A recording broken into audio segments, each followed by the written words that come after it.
هەندێک پیاو هەیە دڵپیسە، گوماناویە، هیچ شتێک لە ئارادا نییە، ژنێکی بە ئیمان و بە حیا و بە شەرمی هەیە، هەر لە خۆی گومانی پێدەبا، هەر لە خۆیەوە شەڕی پێدەفرۆشێ، لە خۆیەوە بەخوا من گومان دەبم دوای من کە دەڕۆم لە ماڵەوە لەوانەیە تۆ خەڵک بێتە ماڵەوە. هیچ لە ئارادا نییە، ژنێکی بە حیا و بە شەرم، بە شەڕەف، بە کەرامەت. جا ئەو پیاوە دڵپیسانەش ئەوانە نەخۆشن، ڕاستی نەخۆشن.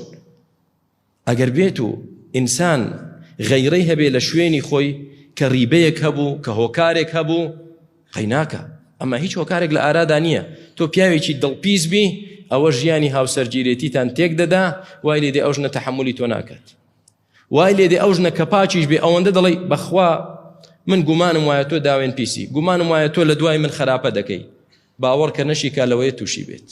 بۆ دەڵێ دەبا بۆی بگەێنمە جێ، ئەو ئاواتەی هەیەی و ئەو گومانەی هەیەی با بە درۆی نەخەمەوە، فعلا با بچێ عیلاقە لەگەڵ کەسێ دروستکە. پەنا بەخوا کەواتە براکانم هیچ هۆکارێک نەبێ، هەڵەیەکی گەورەیە تۆ دائیمەن لە گومان دابی لە خێزان و دڵپیس بی بەرامبەری و ئەوە لە شەرعی خوادا جێی نابێتەوە.